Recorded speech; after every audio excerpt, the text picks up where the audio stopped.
Okay. Yeah, we're here again. Same thanks to the same people. And we are looking now at the head, neck, and spine. And starting with the basic anatomy of the spine.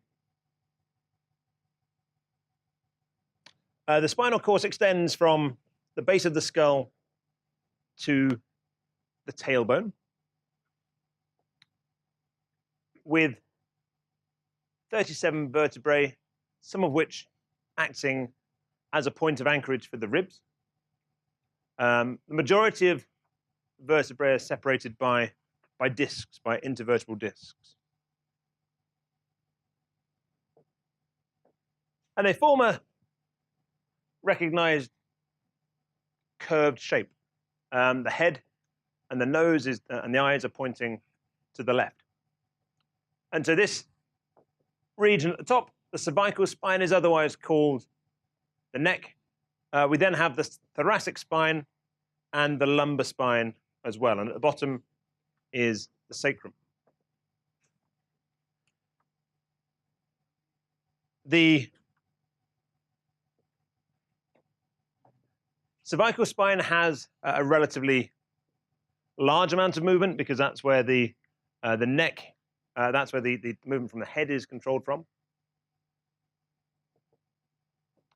The ribs attach here and curve round to the front of the body. They attach through most of the thoracic spine, which means that that's relatively constrained in terms of movement. And the lumbar spine is an area that takes a significant amount of loading because it's got the accumulation of all the other mass above it. And as a consequence, biomechanically, this is a typical area of injury, quite susceptible to injury.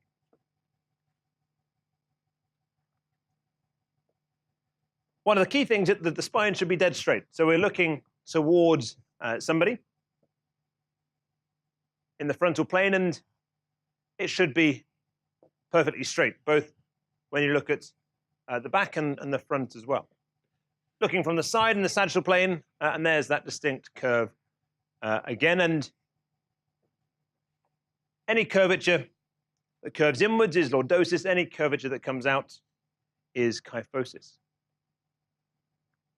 One of the key roles of the spine is to protect and manage the spinal cord. So the spinal cord is obviously the long spine, or the long cord of nerves that comes from the brainstem through to the base of the spine. And from here come a series of other nerve endings. And so the predominant role of the spine is to protect the spinal cord. And that effectively travels through a tunnel that is made by a series of sequential holes going from one bony vertebrae to another, down to the base. And so there is a tube that is cut out of the vertebral bodies, or effectively cut out of the vertebral bodies, through which the spinal cord is fed. That means it's housed within a bony structure throughout its 360-degree radius, or circumference, were you to look from above. In addition to protecting the spinal cord, the bony vertebrae stacked one on top of another like building blocks give substantial mechanical stability to the rest of the body. It is these and these only that support the rest of the upper body. The ribs are ligamentous, are bony in terms of their properties, but they end up floating. They don't support any of the upper mass. All of our soft internal organs, again, are suspended within the chest and the thorax, but don't serve to support any of this upper body and torso mass. So it's only the spine that carries any of the load from the pelvis upwards.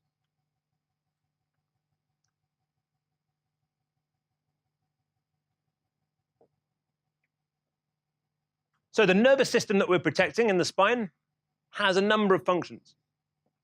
It's sensory, so it can feel and sense what's going on, and it has millions of receptors. And it monitors changes that occur both inside and outside the body. So there are things that we don't realize the body is doing that the sensory system, the sensory function of the nervous system is managing for us. It also, from a biomechanics point of view, that's quite important, the motor function, how it encourages the bones to move as a consequence of innervating the muscles. And any nerve that affects what happens is called an effector muscle. So that's a nerve that would stimulate a skeletal muscle. And so our central nervous system consists of the spinal cord, which we're keen as mechanical engineers or biomechanical engineers to protect. And it interprets incoming sensory information and provides instruction to control the body. And these instructions come from the brain. The brain is divided into a left and a right hemisphere. Bizarrely, perhaps the left-hand side controls what the right-hand side of the body does. Equally, the right-hand hemisphere controls what the left-hand side of the body does. So spoken and written language are part of the functionality that's achieved on the left-hand side, and quite apt for us as well. Numerical and scientific reasoning are controlled there too. Your right-hand side will predominate if you are more musically or artistically capable. Space and pattern and insight and imagination all happen within that hemisphere too. So biomechanically, we have taken in the sagittal plane a series of regions within the brain that are responsible for certain functions. We recognize fundamentally that this is a very delicate structure, and the delicate structure is housed within the white skull. So that clearly provides protection to the skull. And bathing the brain is fluid that serves to suspend the brain from the skull itself. The cerebrospinal fluid extends all the way down the spinal cord too. And it acts to a certain extent as a damper for the brain, whilst the skull provides resistance against more focal impacts.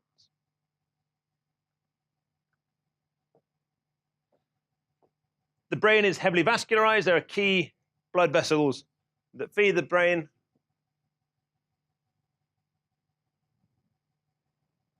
And they overlie and obviously feed their way into the inner tissue.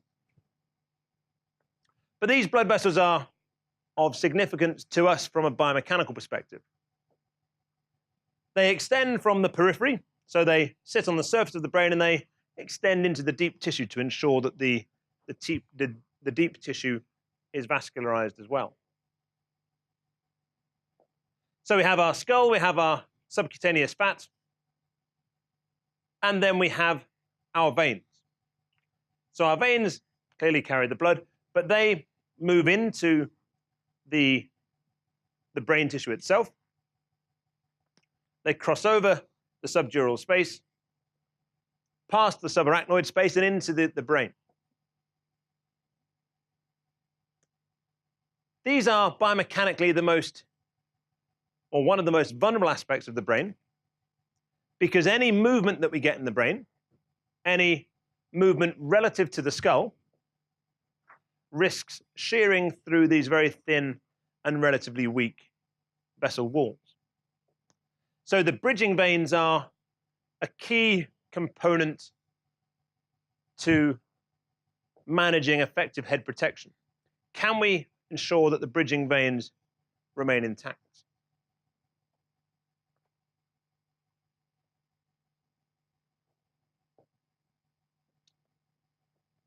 The brain has a large body at the front, the frontal lobe, has a parietal lobe that sits towards the top, the occipital lobe at the back, and the temporal lobe and the cerebellum sit underneath. And there's huge swathes of networks of of neurons that connect all these regions together, and eventually control is fed out of the brain into the spinal cord and within that protected environment of the vertebral bodies.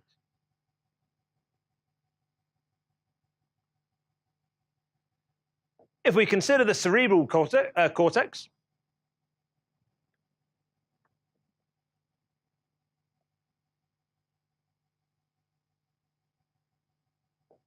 there are several millimeters of tissue to be considered and biomechanically trying to protect. And we need to ensure that when it comes to protection, that we mitigate against penetration injuries, because the tissue remains functionally vital, or the functions are vitally important as you go deep into the brain and not only on the surface. And so we need to ensure full and comprehensive protection of the brain.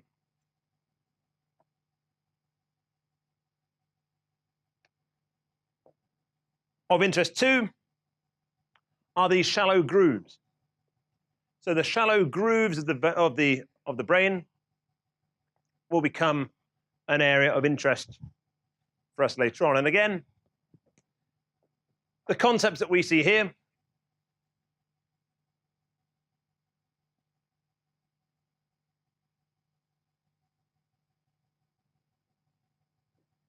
taking a crude representation of what we see here.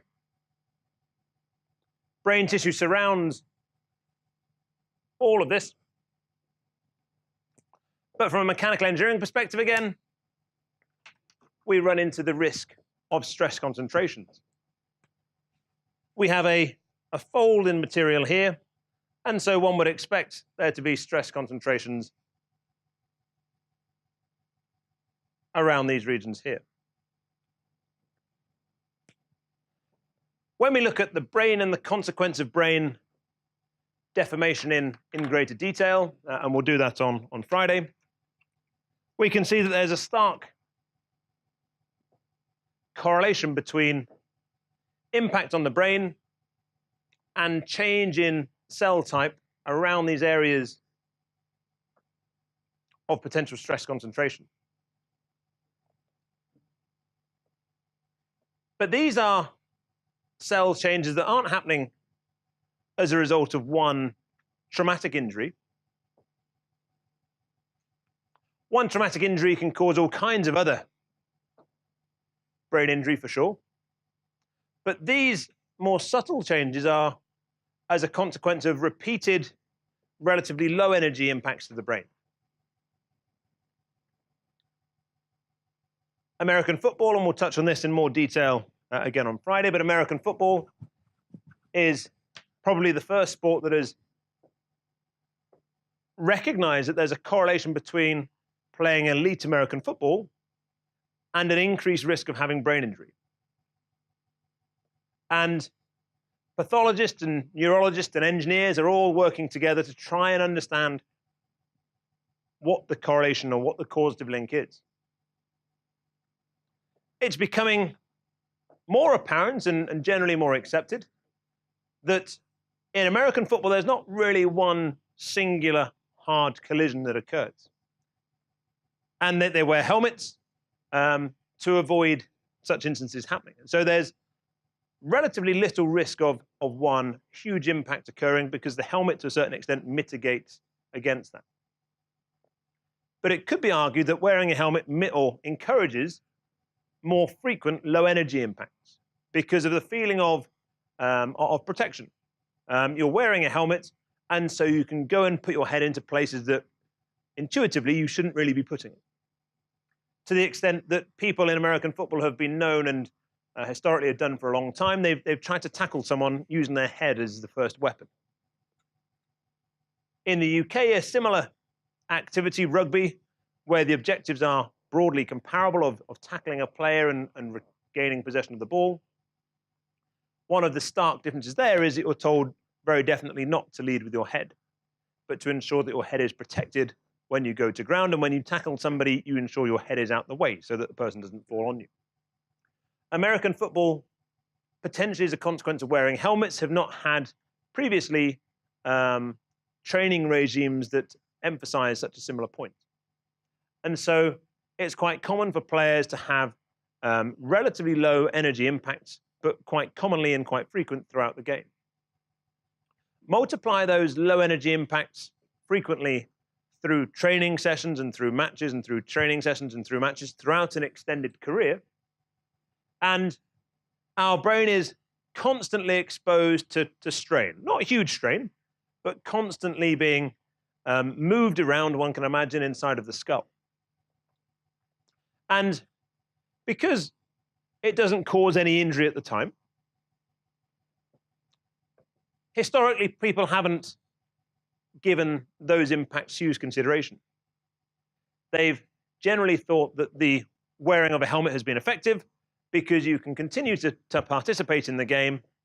You can continue to use your head in a way that has been trained previously without risk of injury. And then, quite recently, a correlation has started to emerge of former elite American football players and the propensity of having some brain injury later in life. And so investigation has been performed on those brains of previous players. And those investigations have revealed that around the sulci, you're seeing different cell types, just in American football players. Compared to a normal control population who don't have those different cell types, there seems to be a stark and consistent difference with players of elite American football. Groups in Imperial and elsewhere have started running FE models to try and see whether there is a correlation between this regional concentration of different cell types. And perhaps unsurprisingly, they've seen stress concentrations and increased levels of stress consistent with these regions at the very tips of these folds. So biomechanically, we can appreciate the shape. We recognize broadly the function that the brain does. But it's areas here where our engineering knowledge is becoming particularly applicable, because it seems now that there is a correlation between constant or very frequent low energy strain on the brain tissue and eventually the evolution of different cells, which in themselves aren't problematic, but the personality traits that come with them can be very disruptive in later life.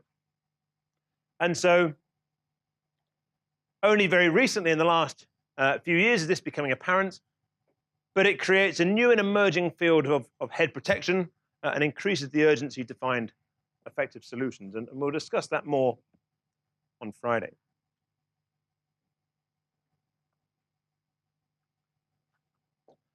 So going back to our brain, this highlights, again, some of the basic functionality that we need to be aware of. In areas of bioengineering that are still emerging, then robotic surgery is an area that could be applied to the brain itself.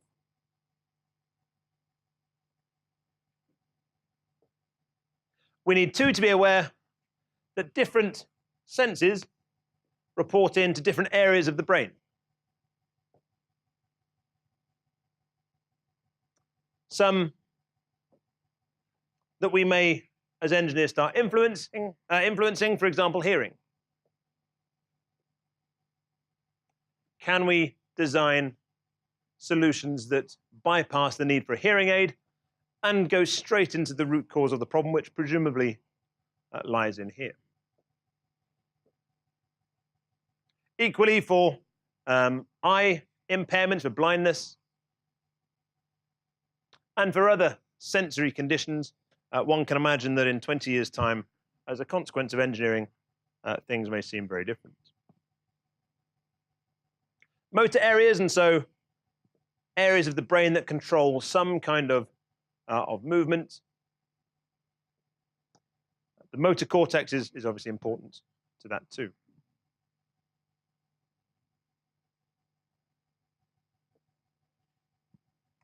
The sensory area, which is deeper than most others. So our sensory cortex has a role to interpret and integrate sensations. It enables us to judge via tactile responses, textures, and so on. The occipital role is important in relating present and past visual experiences. And so we get an impression that there's not really one area of the brain that we would like to leave more susceptible to injury than others. There are critical functions that are performed throughout that we need to ensure we're effectively protecting. And not that you can really see the text on this slide, but again, it highlights the 3 distinct regions of the spine and how the nerves that feed off of the spinal cord in those regions have particular functionalities.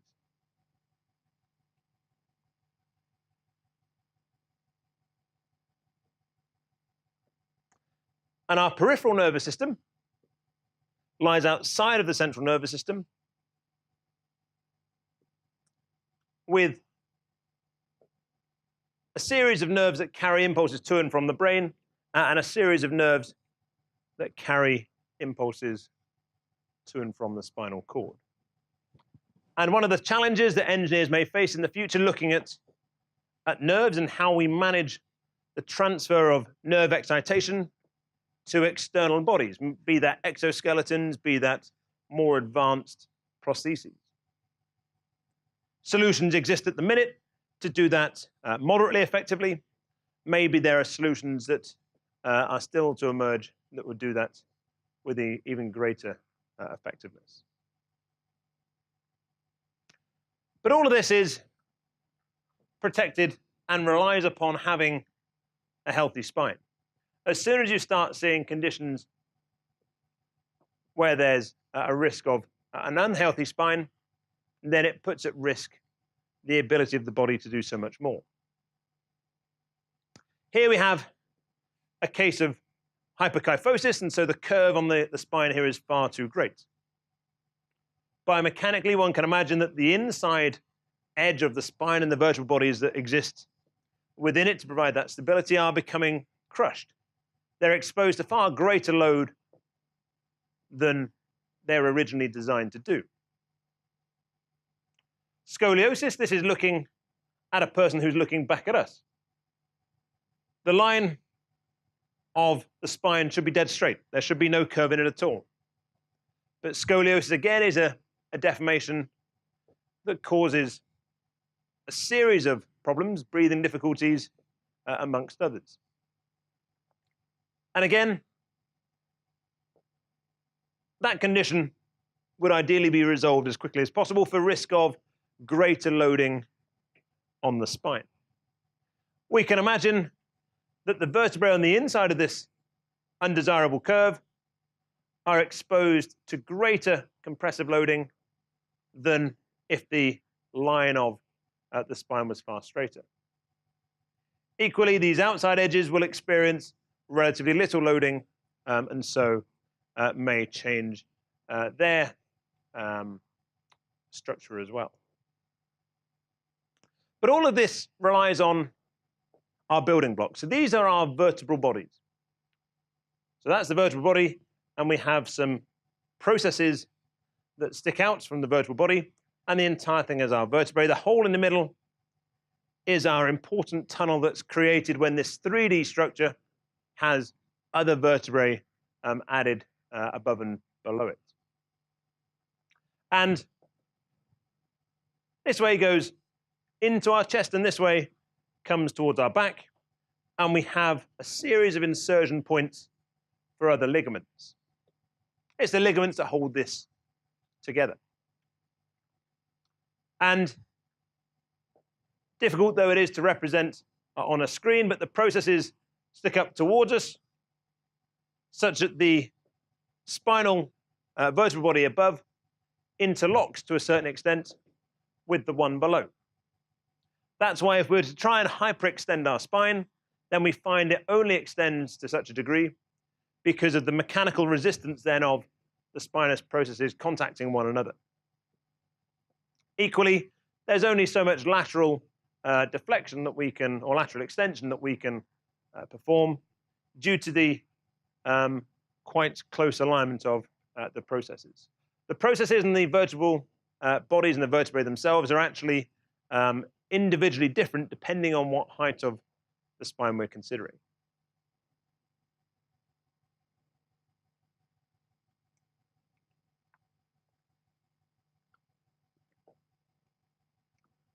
But despite the fact they carry so much of our body load, the vertebral bodies are actually the least dense bone in the body itself. The reason being that they're made up predominantly of cancellous bone, and as we've seen previously, cancellous bone are relatively high in porosity. And on the top and base of each vertebral body is an end plate. So an end plate is effectively a seal or a lid in a base, and it's the end plate that then interacts with the vertebral body,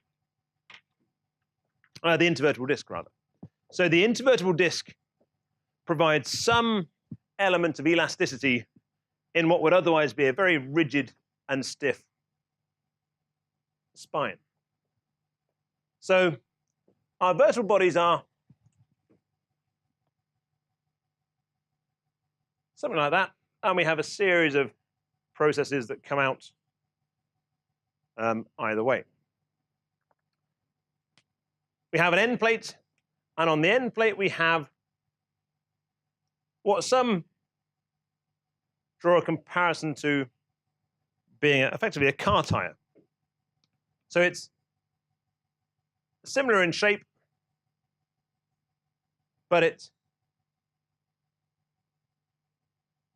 is sandwiched between our vertebral bodies. So the green area is our vertebral body, and then our black area is the intervertebral disc.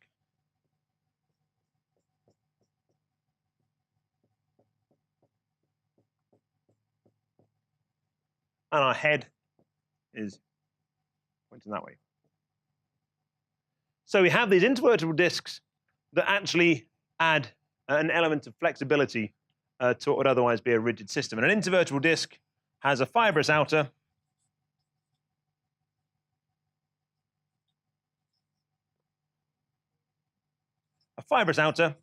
and then it has a more fluidic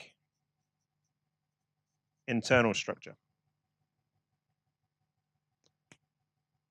And so you have the ability to have some movement in the spine because there is deformation that can happen between these intervertebral discs. So we have our body sitting on top and beneath our body, our end plates, and then on top of the end plates and beneath the end plates is an intervertebral disc. And we have these processes that come off the back of the spine and articulating surfaces that enable articulation or movement relative to a part of the spine and a vertebrae above. And each of these processes has a different anatomical name. That's not of huge interest or value to us as engineers. Clearly, if this was an area that you were going to work in, then you would make a greater effort to learn exactly which each of those processes was called. But again, fundamentally, we need to be aware that the spinal cord is a critical part of this, running straight through the pedicle, the hole in the middle.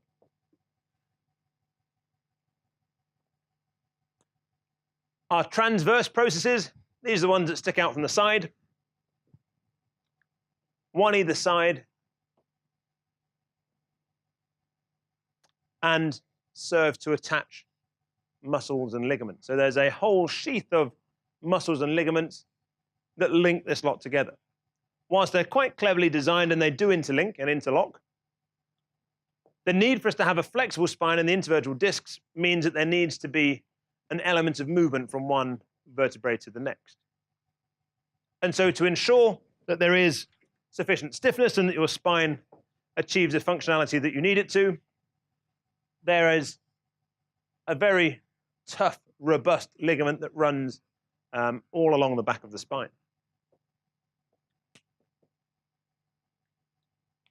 So if we see two spinal vertebrae together, we see that there are gaps that the spinal, that the nerves can come out of, and the spinal cord remains consistent running all the way through. Here are our intervertebral discs, and here the blue bit is the fluidic center of those.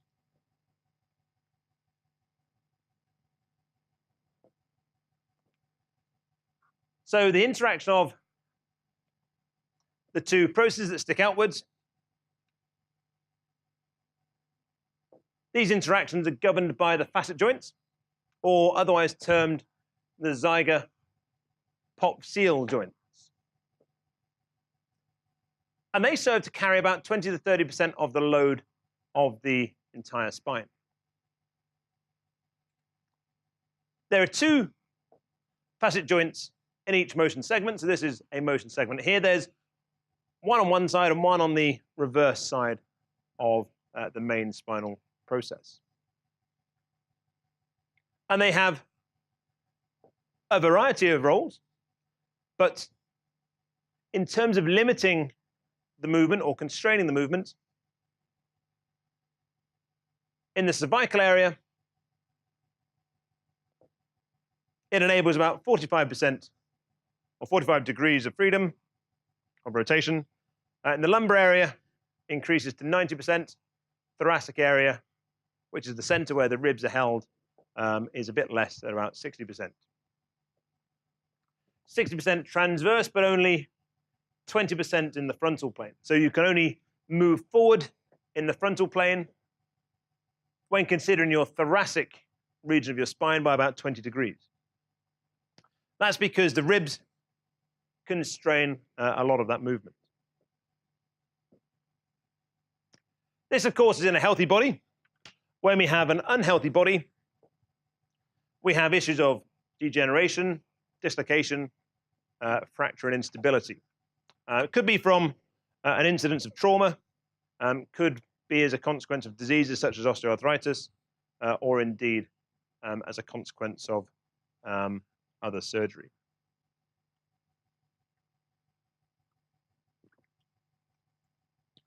So here we can look in a bit more detail at our intervertebral discs.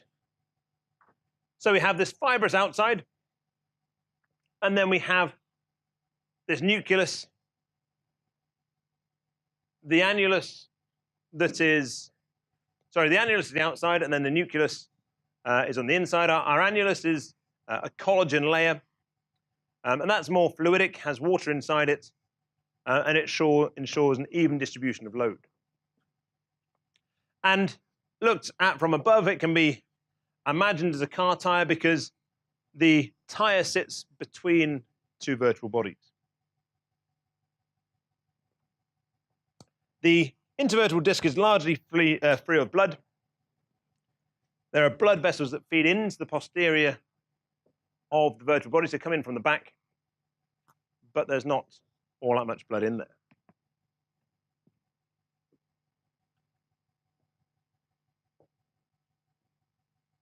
Considering the anterior side, there's a large ligament on the anterior side to add stability, and indeed on the back there's a large ligament too. There's a ligament that's actually on the inside of the tunnel where the spinal cord sits. Ligaments too, linking vertebral bodies with each other.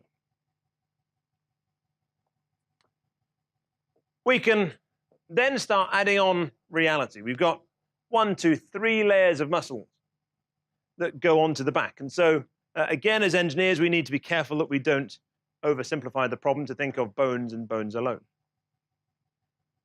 There are a series of muscles, the name of which matters not to us, but we need to be constantly aware that we're operating within an environment that is more than just a series of bones.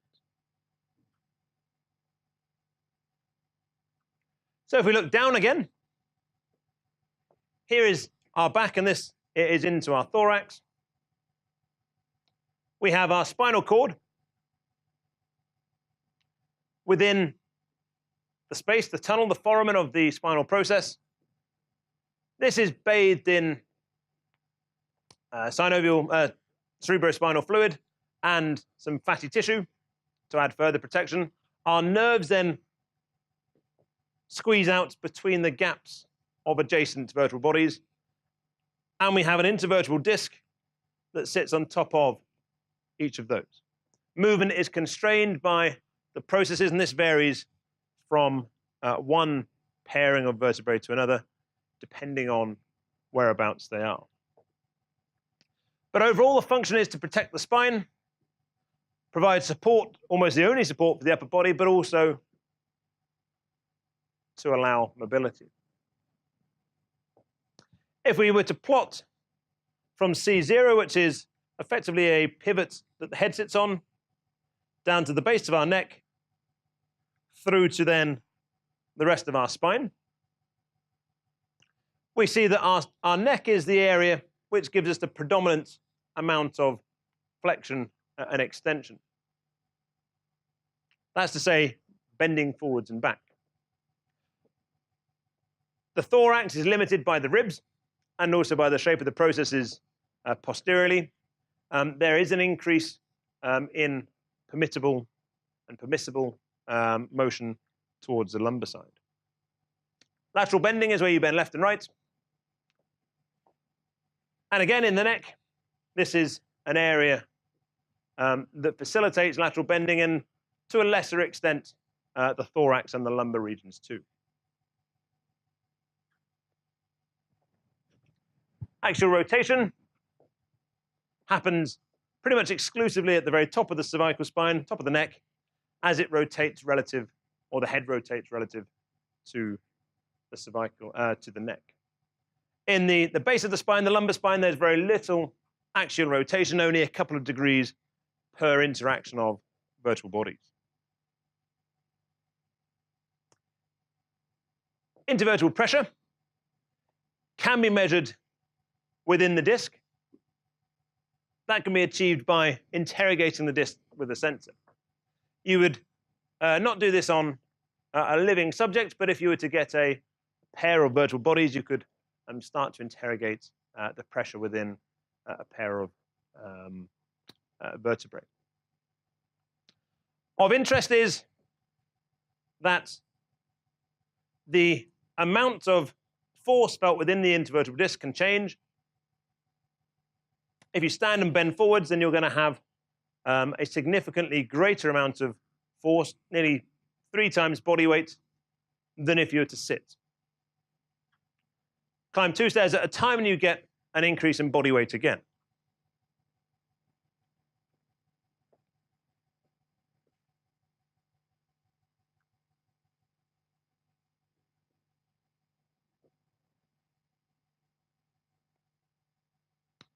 Clinical instability is an area that a lot of engineers go off into work in. How can we facilitate and assist clinicians in achieving more favorable clinical outcomes? How do we get a spine that's otherwise unhealthy back into a position that is more favorable? Clearly, operations and surgery are a last resort, and so it's wise to work alongside physiotherapists as well to try and strengthen certain muscles. For example, scoliosis, where we have this unfavorable curve, physiotherapy and a brace is fitted first of all to see whether the contralateral muscles can be strengthened to try and pull this spine back into a more appropriate alignment. But if this angle is too great, if it's above 40, 50, 60 degrees, then the only real solution for success is to surgically resect some of the muscles to try and straighten it up. And this can be used and performed via a series of rods and wires to make that correction more permanent.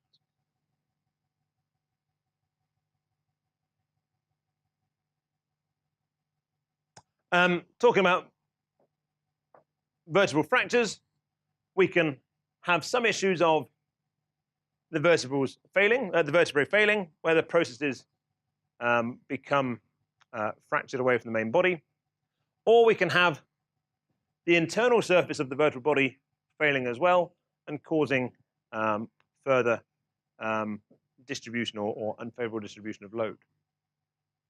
We can also have fracture dislocation where the vertebral body is displaced from the neighboring elements of the spine, and that may cause fracture as well. How do we start repairing those kind of failures?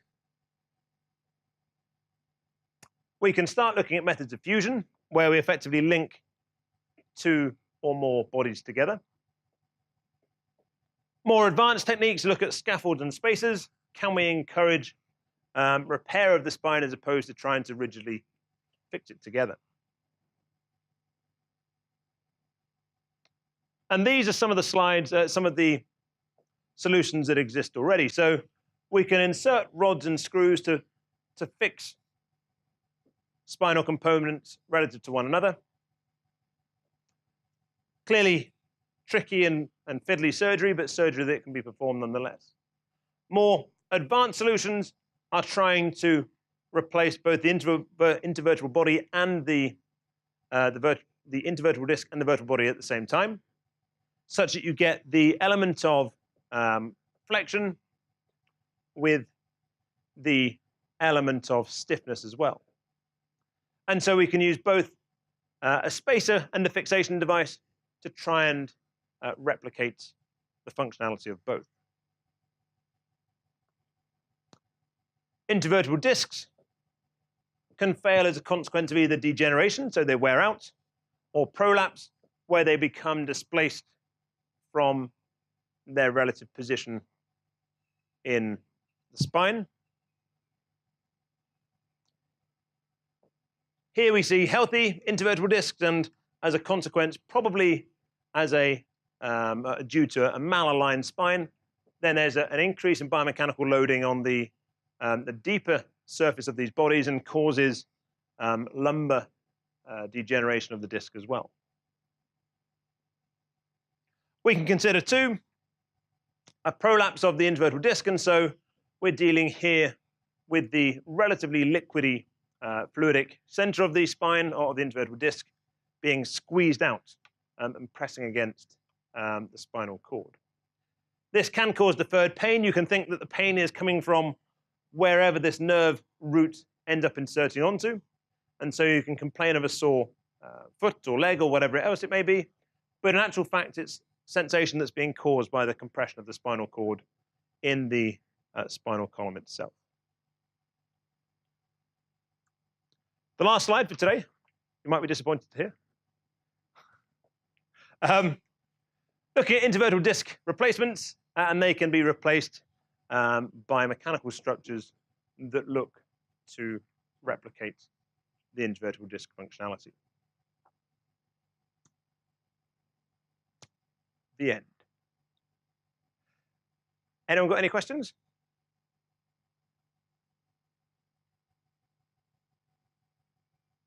No. Excellent. Go on. No, not.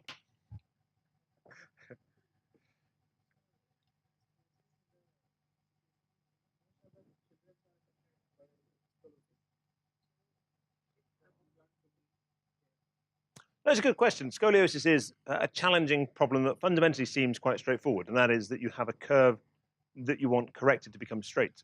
Fundamentally, that doesn't sound particularly difficult to resolve, but it is a problem that remains to be resolved because the solutions aren't as effective as what we would like them to be.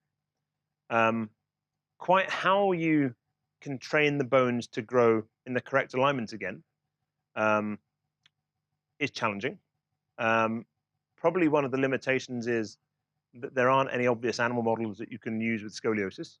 And so when we look at our conventional orthopedic work, where we want to look at fracture fixation, for example, in a long bone, so of the upper or lower limb, then we can use any kind of animal bone to replicate that. We're dealing here with an interaction between multiple bodies, vertebral bodies, and multiple intervertebral discs as well. And we presumably would benefit from having the ability to see how the body responds to any interventions that we do. And so it puts us in a very difficult position to try and investigate this properly, because you want to know the response of the body, but you can't get the response of the body because typically you're using sections of spine that have been chopped out of something and are in a mechanical testing lab. And so it's not an easy solution, and quite what the answer is, I'm not sure that anyone's really found it yet. But it's an area of continuing and I'm sure expanding research in the future.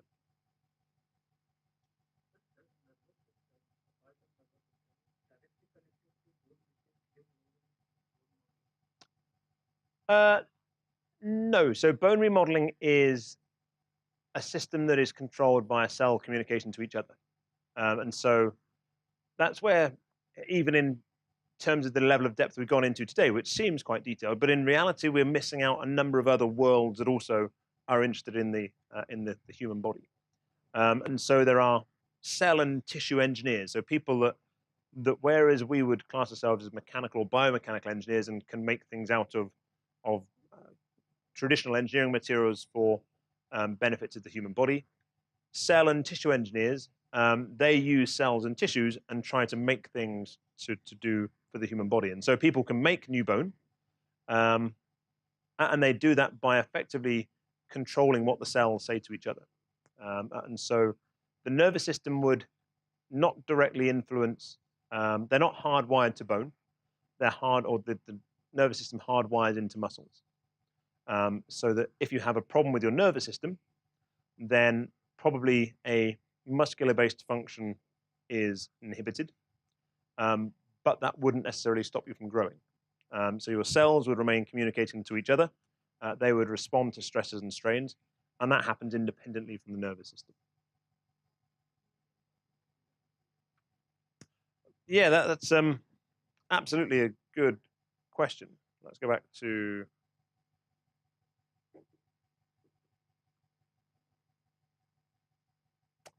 What should I go back to?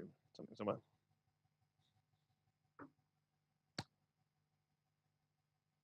So here we're looking at the back of the spine. Oh, it's probably not clear enough. So here we look at the front of the spine. So we have, in between these gaps of the bones, we have nerves coming out through each one. And we remember that going through the center of the spine is our spinal cord. If we have a spinal fracture, that means that one of the vertebral bodies are broken, and the risk there is that it starts to damage the underlying spinal cord. So if we have that, the spinal cord is much like any kind of cable that we would use currently. If you were to bend the cable, or if you were to in some way cut the cable, then you would not be surprised if your cable no longer did the function that you wanted it to. And so if we consider the spinal cord in a similar way, if we, for some reason, have a lateral displacement of that vertebral body, given that the spinal cord is tightly strung through it, if you push one of those vertebral bodies even 50% sideways, then you have a very tight pinch of the spinal cord. In essence, if that displacement is enough and the pinching of the spinal cord is enough, you will stop it functioning. You will stop the ability to transmit any nerves from that point downwards. We need to remember that nerves that run from here don't control the upper or the kind of thorax. Nerves from here run all the way down to the feet. And so if you have an injury here, then you don't lose sensation from here downwards, but you do lose sensation from somewhere down here downwards. If you have an injury higher up, then you lose sensation and overall function far higher. To the point that if you have fractures too high up, then it becomes fatal, just because you're starting to get into the realms of critical organs. So paralysis is typically damage of the spinal cord caused by some kind of external load that damages the spinal column, the spinal cord rather. Paralysis could be otherwise. It could be diseases or neurological problems. But from a biomechanical point of view, it's typically an external force, maybe getting knocked off a bicycle, having an unfortunate accident on a bicycle would be sufficient to cause paralysis due to disrupted to the spinal cord. Yeah, it could be. Yeah, I'm sure that someone's probably worked out what the reason is. And again, we need to recognize that there are fields in neurology that are, researchers dedicate their lives to understanding very small parts of the brain. And so presented here, and I guess generally for biomechanics, we need a basic understanding of the key functions, and we need to ensure that whatever ambition that we have with our research or our careers or whatever else it may be, that we have sufficient information to ensure that we're operating within realms of sense. And so, yeah, I think in careers where it's important to appreciate the difference between the functions of the right and left, then absolutely go and have a look in more detail.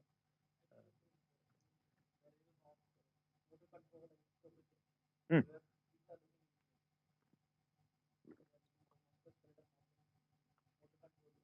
Absolutely, and going back to paralysis again, is there not an engineering solution to a paralysis? How come we can bypass a failure in a cable, but we can't yet bypass a failure in the spinal cord? Presumably, that's not impossible. Ultimately, clearly, it's impossible now because there's not a solution. But to understand and then try and repair, working with tissue engineering colleagues, one would imagine. Yeah, absolutely. Yeah. Yeah, absolutely. And it seems strange that at whatever age, 20 years old, you could get paralyzed. You've got another 70 years, 60 years, 50 years, whatever it may be left. But that you can't, and the rest of your body is fit and well, but you can't have a process to repair that damage. Now, that's not to underestimate the complexity of it, but it's hard to imagine it in 50 years' time, given the advancements of fields akin to what we work in, that those kind of solutions can't start to emerge and become successful.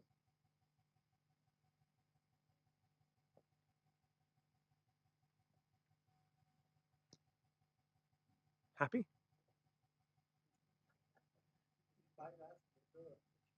Yeah. Thank you very much, folks. Thank you for your patience and your attentiveness.